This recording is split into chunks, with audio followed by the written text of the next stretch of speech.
बिस्मिल्लाहिर्रहमानिर्रहीम। Microsoft Excel की दूसरी क्लास में खुश आमदीद।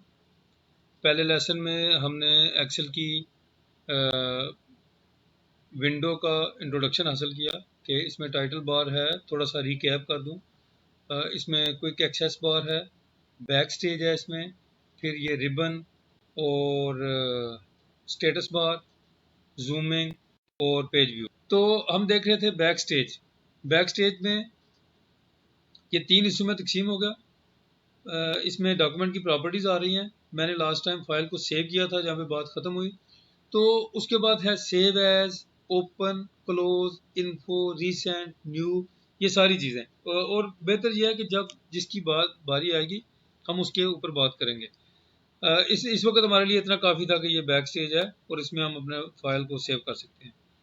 तो आज के लिए हमारा टॉपिक है वर्कबुक और वर्कशीट।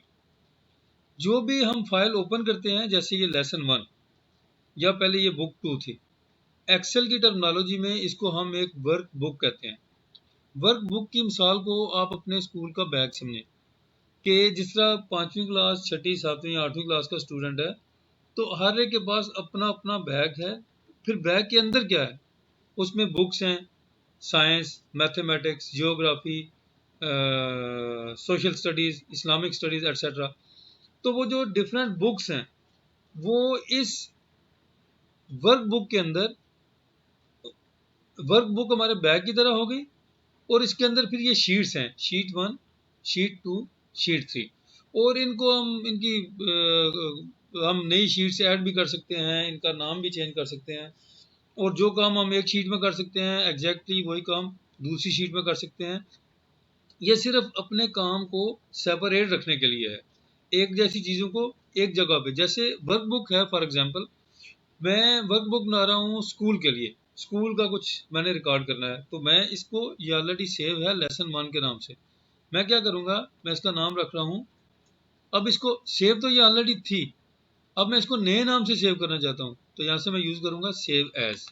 सेव एज का मतलब यह है कि मैं इसका नेम या इसमें कोई ऑप्शन में चेंज करना चाहता हूँ। जैसे इसमें पासवर्ड लगाना चाह रहा हूँ तो पासवर्ड बाद में देख लेंगे।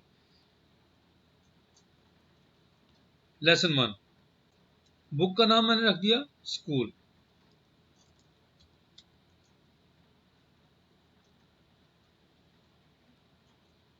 तो इसके ये वर्कबुक हमारी हो गई जिसमें स्कूल से रिलेटेड एक्टिविटीज़। अब स्कूल में जब आप काम कर रहे हैं तो वहाँ पे आपको क्या ज़रूरत पड़ी, आप अपने स्टूडेंट्स की अटेंडेंस लेनी है, अपने टाइम टेबल बनाना है, और उसके बाद हमने फ़ीस का रिकॉर्ड रखना है, एडमिशन का रिकॉर्ड रखना है।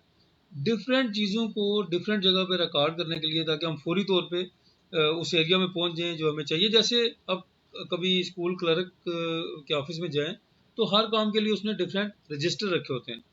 तो मैं क्या करूँगा, मैं इसका नाम नाम रखने एडमिशन। ये शीट का नाम मैंने कैसे चेंज किया, ये भी ये लेसन लर्निंग है। डबल क्लिक करें इसके ऊपर तो ये हम उसका नाम चेंज कर सकते हैं, या शीट के ऊपर राइट क्लिक करें, यहाँ से रीनेम।